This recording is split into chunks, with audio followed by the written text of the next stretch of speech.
Good morning dear students.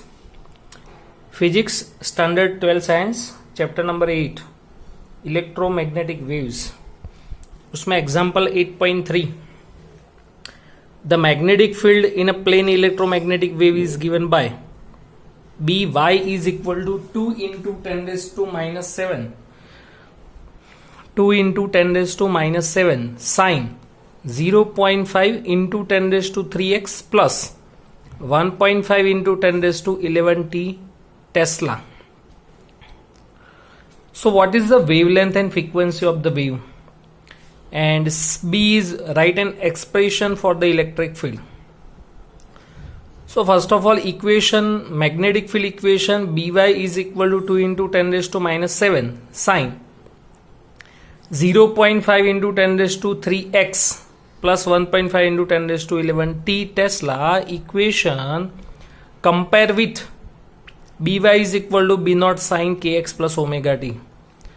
अब इसके साथ आप कंपेयर करोगे तो आपको 3 वैल्यूज मिलेगी। B naught is equal to 2 into 10⁻⁻7, k is equal to wave vector 0.5 into 10⁻³, omega angular frequency 1.5 into 10⁻11.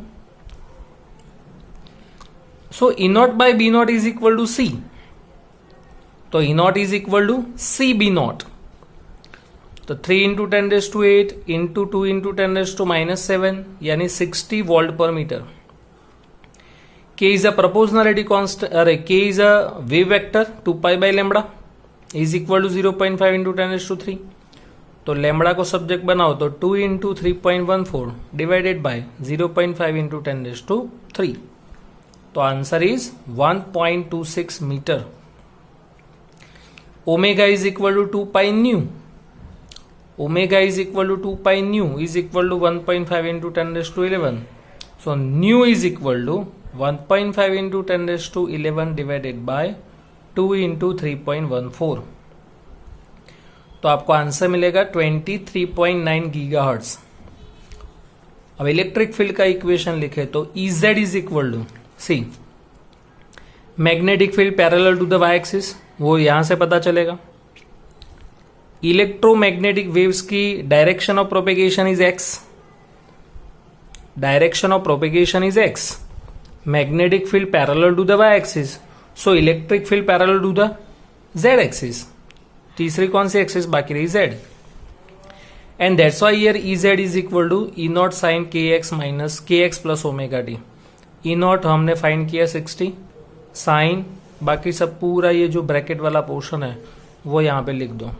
Answer आएगा वोल्ट पर मीटर में.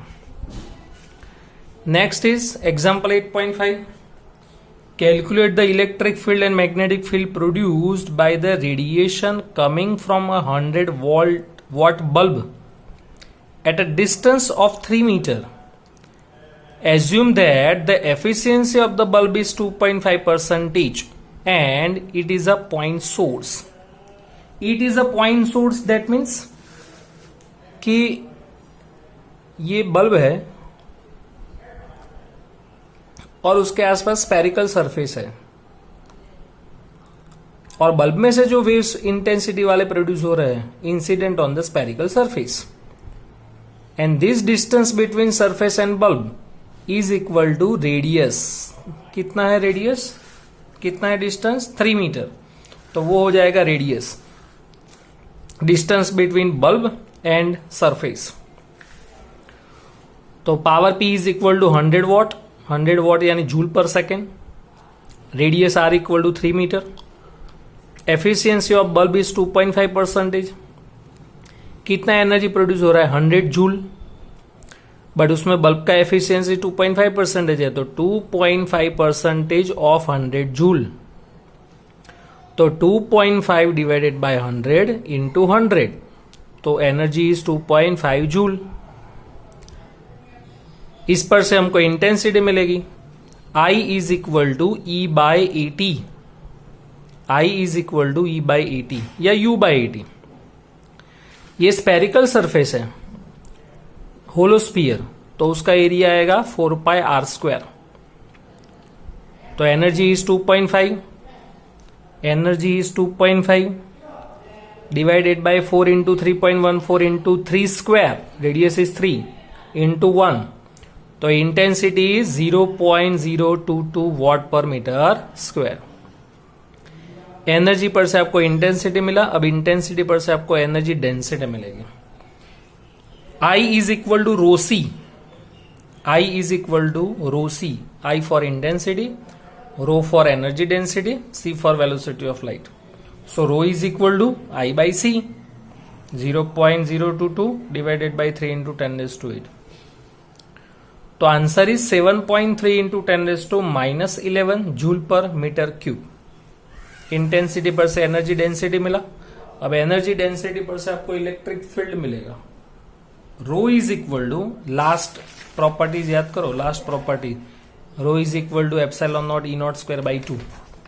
तो rho is equal to epsilon nought E nought square by 2, तो E nought square is equal to 2 rho by epsilon nought, but यहां पे square है तो root दे दिया, तो 2 into 7.3 into 10⁻⁻11 divided by epsilon nought 8.85 into 10⁻12। इसका कैलकुलेशन करो तो आपको इंटेंसिटी मिलेगी, electric field intensity 4.061 volt per metre. E nought पर से आपको बी नॉट मिलेगा, C is equal to E nought by B nought, so B not is equal to E nought by C, 4.061 divided by 3 into 10⁸, so answer is 1.35 into 10⁻⁻8 Tesla. तो efficiency पर से हमने energy find किया, उस पर से intensity, intensity पर से एनर्जी डेंसिटी, एनर्जी डेंसिटी पर से E nought, and next last B nought. Next sum exercise में 8.5, a radio can tune into any station in a 7.5 megahertz to 12 megahertz band, तो what is the corresponding wavelength band? तो ये एकदम easy है, frequency is given nu1 and nu2, frequency is denoted by nu1 is equal to 7.5 megahertz and nu2 is equal to 12 megahertz, but c is a velocity of light, c is equal to f lambda, but यहां पे हम nu lambda लिखेंगे, c is equal to nu 1 lambda 1 and c is equal to nu 2 lambda 2, तो lambda 1 is equal to c by nu 1, lambda 2 is equal to c by nu 2, 3 into 10⁸ divided by 7.5 mega यानी 10⁶, and same here, तो answer is 40 metre and lambda 2 is 25 metre. So range of wavelength is 25 meter to 40 meter. Next exercise 8.6. A charged particle oscillates about its mean equilibrium position with a frequency of 10⁹ Hertz. So what is the frequency of electromagnetic waves produced by the oscillator? तो simple है, जितनी frequency के साथ वो equilibrium position में है, same frequency के साथ वो ऑसिलेटरी मोशन करेंगे, यानी frequency of electromagnetic waves emitted from a given source is always equal to the frequency of heat source, that source, and so frequency of electromagnetic waves in the presence case will be same 10⁹ Hertz. Next exercise 8.7, सब easy sums है ये chapter के। The amplitude of the magnetic field part of harmonic electromagnetic wave in vacuum is B not is equal to 510 nano Tesla, 510 nano tesla. Velocity of light, तो find the amplitude of electric field part of the wave. What is the amplitude of the electric field part of the wave? यानी आपको E not find करना है।